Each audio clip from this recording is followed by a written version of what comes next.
it's your girl Faith Ojone. I'm here to share and break down the latest published statement of change, which was published on the 14th of October 2025. The government is already gradually implementing some of the changes that they mentioned that they were going to implement in the white paper. There are some changes they talked about that was effective from the day it was published, and some will be effective from I think a year or two later. But there's this particular point that I want to talk about, and this is for my international student, because international students in the UK and you are struggling to get a job.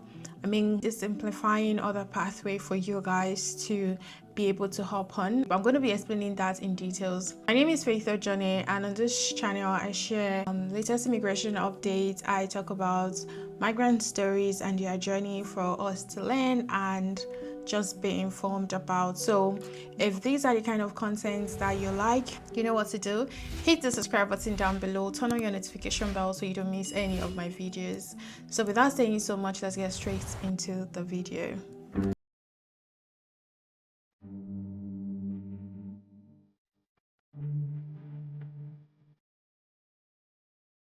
So I have my statement of change open on my phone, and I'm going to be just pointing out all the changes that they made and then go straight to the point what I really want to talk about in today's video.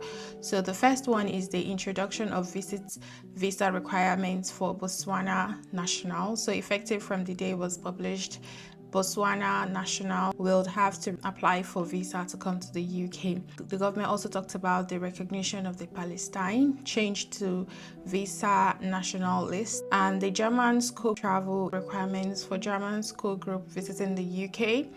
They also made changes to the validity requirement in the temporary permission to stay for victims of human trafficking and slavery. They also talked about the introduction of dependents for stateless people, and they also made changes to English language requirements for migration routes. They also talked about the high potential individual visa cap expansion of eligibility. They made changes to reduce the duration of graduate visa from 2 years to 18 months, change to allow students to transition to Innovator Founder routes. Yes, this is the particular part I really want to talk about. It's not all bad, okay? Even they reduced the graduate route from 2 years to 18 months, they are also making it a lot easier for graduates to be able to transition into the Innovator Founder route. I made a video, this was like 3 years back or 4, where I shared a story of a particular guy who came to the UK on a master's degree, and then he switched to Innovator Founder route.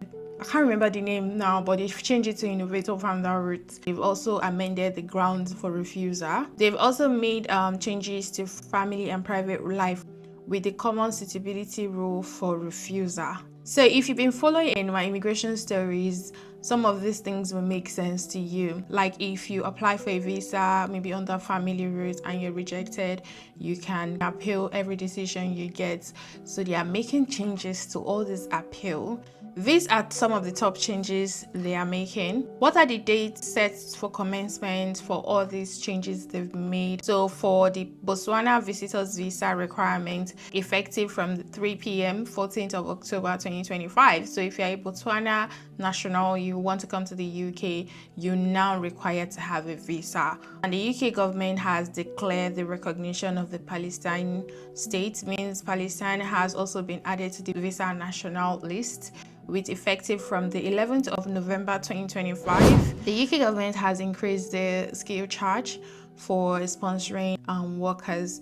There is no specific date when this will go into effect. Many employers do not have to pay visa application, immigration health surcharge for employees they recruit from abroad, as well as annual fees for sponsoring license, and quite often a lot of compliance and legal costs to navigate, which is like a nightmare. And this discourages a lot of companies from wanting to sponsor international workers. There's changes to English language requirements for migrants, English language requirements for skilled workers, high potential individual visa, scale-up routes will increase to B1 and B2. This will start effective from 8th of January 2026. Those who have already obtained permission where they were required to show a B1 level will continue to be subjected to B1 level requirements where they are seeking an extension on the same route. So high potential individual visa, government is doubling the number of whose graduates can use the routes, but also capping the number of places that are available in this route to 8,000 per year for high potential individual visa. For you to know if you qualify for high potential individual visa, I'm going to put the link in the description box below, because first you need to check if your university is listed as the global university ranking. They always have university ranking every year, so you need to check if your current university where you study is under the global ranking. And then you also need to check the UK government website for high potential eligible university. UK universities are not listed, unfortunately. So the global talent route is also getting some love from the government. So the list of eligible prize is to be expanded alongside some changes helpful to architects. Architect applicants will be allowed to provide evidence of their achievements as a named member of a group or contributor, as well as their work as an individual, provide evidence of significantly contributing and being shortlisted or nominated for an international architectural award. This is the most important part I want to talk about, which is the Innovator Founder route. Government has made a small tweak from the 25th November 2025. A student will be permitted to be self-employed. Amazing! A student will be permitted to be self-employed, for example, to establish a business where they have completed their course and are switching to Innovator Founder route.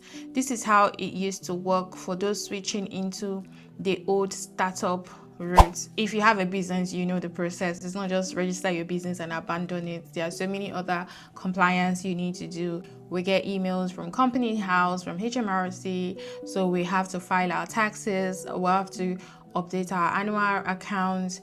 This October I made it exactly 2 years, registered my company with company house. There are other compliance check I had to do. Since I was the only director, there are so many things I had to do. I had to go do my verification in person. If you're registering your business in the UK, make sure that you have the energy to keep up, okay? And you have to do your bookkeeping, any related activities, you have to keep it or you'll be fine, or your company will be shut down. So the international student in the UK, the government is tweaking things to make it easier for you guys to switch to Innovator Founder route. You don't need a specific amount of investment funds. Unlike before, you need to have a good business idea that is scalable, viable, and innovative. And your idea must be endorsed by an approved UK endorsing body.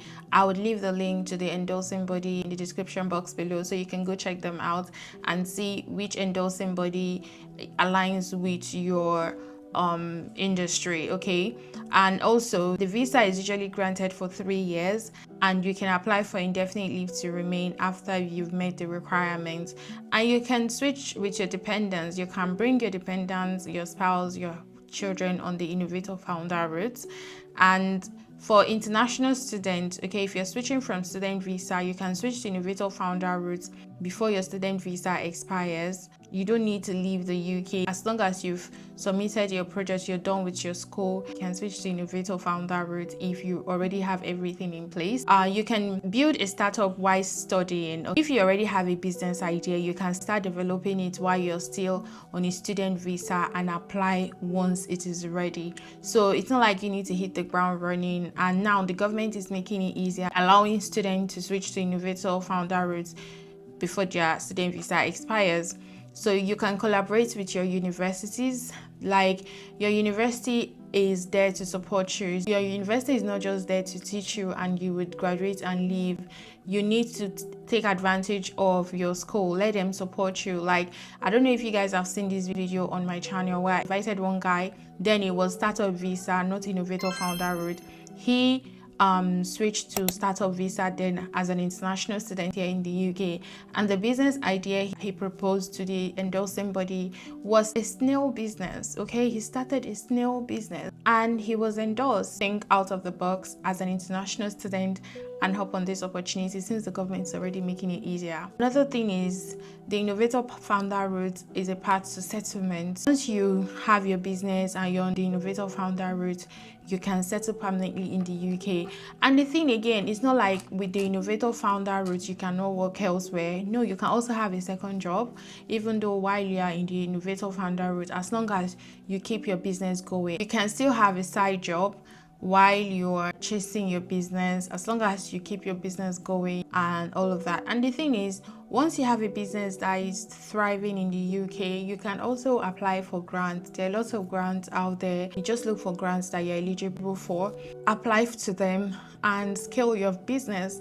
I mean, this is a point I really want to talk about. So if you are an international student, you're thinking of your business, or you're thinking of switching to Innovator Founder route, and you'd like me to make a more detailed video, or you have any questions, just leave a comment and I'll respond to you. So thank you so much for watching this video. I have come to the end of this video. If this video was helpful, you know what to do. Give it a thumbs up, like, share, comment, subscribe, and I'll see you guys in my next video. Bye.